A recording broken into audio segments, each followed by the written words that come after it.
इस वक्त मैं झारखंड में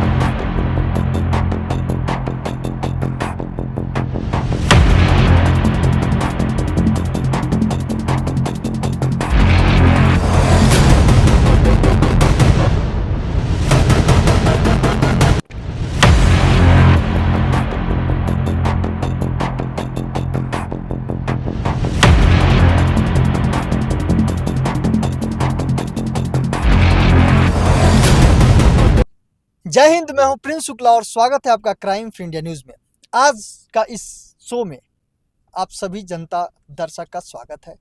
और हालांकि मेरे पास छात्र कमेंट्स कर रहे थे मेरे यूट्यूब चैनल पे कि डिजिटल चैनल पे प्लेटफॉर्म के हर जगह पे कि सर JSSC पे और SSC पे बात करें। तो आपने हालांकि जो मेरे साथ गेस्ट हैं इस पे खास बातचीत करने के लिए आप उससे पहले भी रूबरू हो चुके हैं और ये जाने माने एक हस्ती हैं। इनका नाम छात्रों के लिए सबसे आगे आता है और सभी छात्र के जुबान पे होता है इनका नाम। हमारे साथ हैं सत्यनारायण शुक्ला जी, जो कि छात्र यूनियन का अध्यक्ष भी हैं। सबसे पहले तो सर आपका बहुत बहुत स्वागत है नारायण जी मेरे चैनल पे। बहुत बहुत धन्यवाद सर अपने चैनल पे हमको बुलाने के लिए। और एक चीज़ और है, पहले हम लोग सभी को झारखंड के दिसुम गुरु जी जो हमारे बीच नहीं रहे, जो झारखंड के लिए बहुत कुछ किए, हम लोग सभी लोग भगवान से प्रार्थना करते हैं कि उनकी आत्मा को शांति प्रदान करें। छात्रों के लिए आप एक नेता हैं।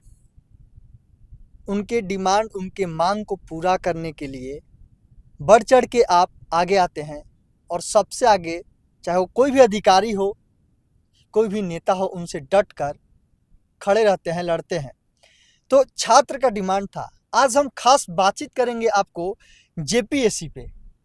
JPSC हमारा मुद्दा है, तो JPSC को लेकर हम आपसे बात कर रहे हैं। देखिए, पहला प्रश्न मेरा यही है कि क्या JPSC अब तक कितनी बार, यानी कई बार नियमित परीक्षा आयोजित कर पाया है?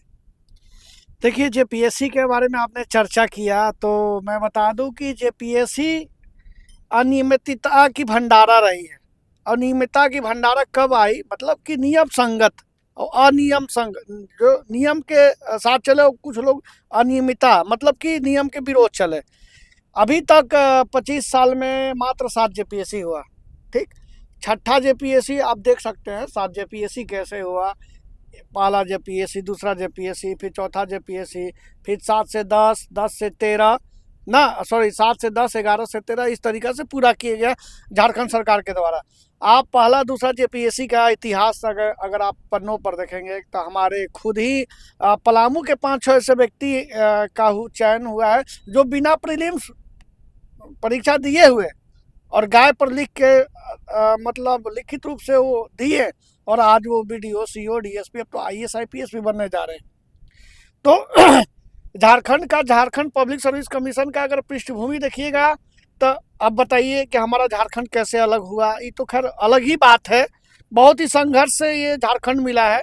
और झारखंड पब्लिक सर्विस कमीशन एक संवैधानिक संस्था, मात्र जब आपने प्रश्न किया कि 25 साल में मात्र 7 JPSC हुआ, वो 7वां जो JPSC जो जिसको 11 to 13 JPSC से जोड़ा जाए, JPSC के पास नियमावली नहीं था।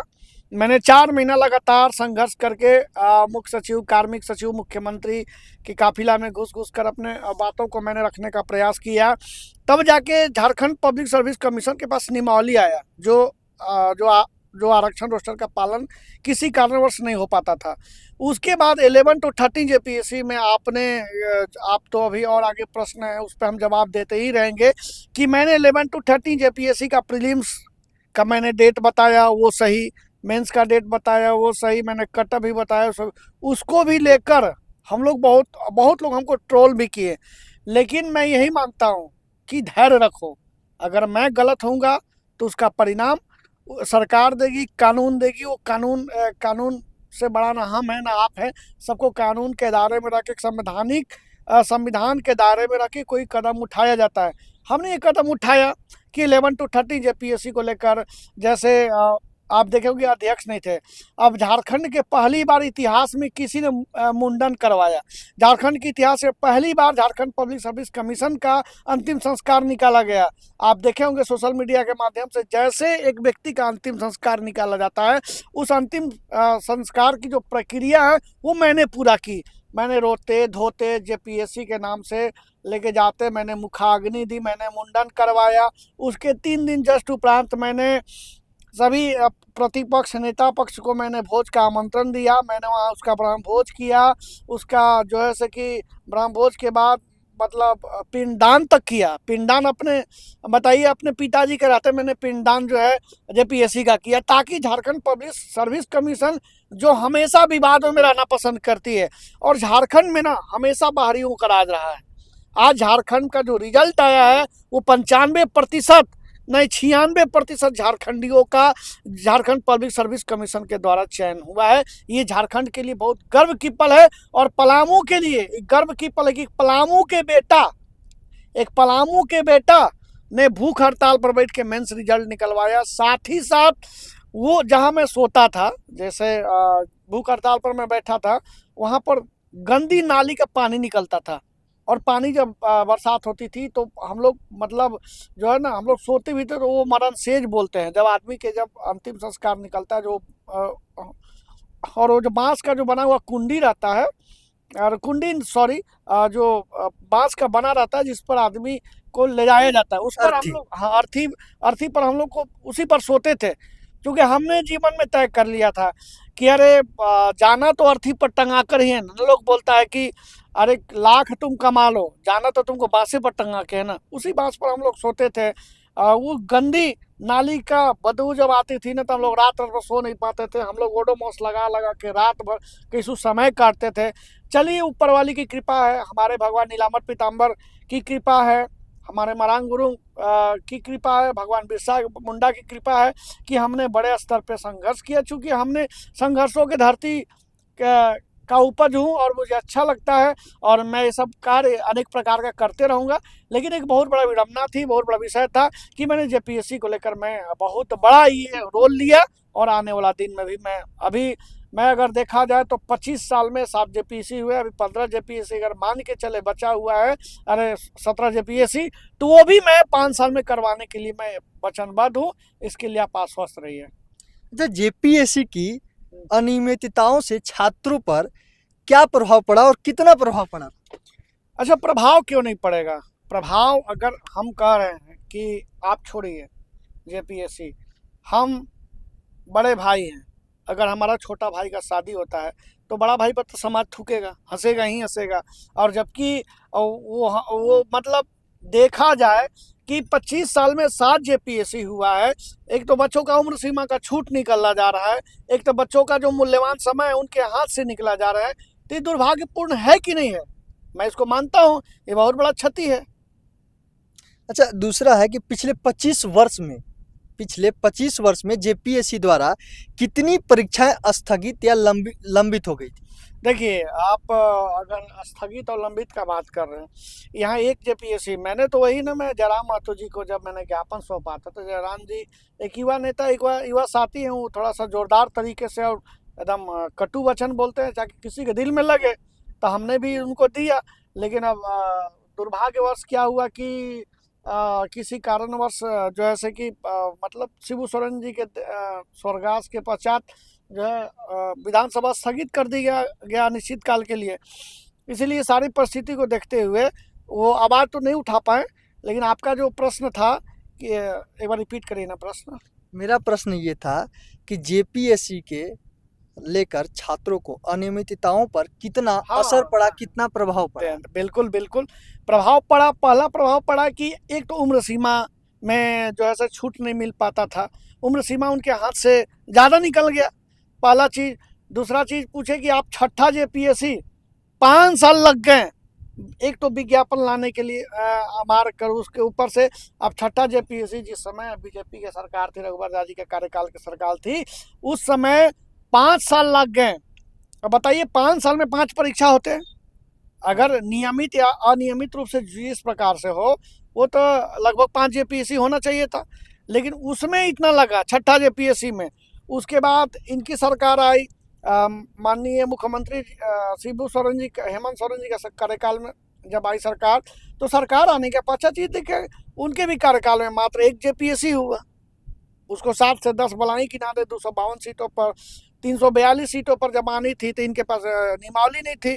तो आयोग बार बार डिमांड कर रही थी अपनी नियमावली बनाई, तो हमें मालूम चला, हमने अध्यक्ष सचिव से मुलाकात की तो बोले हमारे पास नियमावली नहीं है, तो हम परीक्षा कहाँ से लें।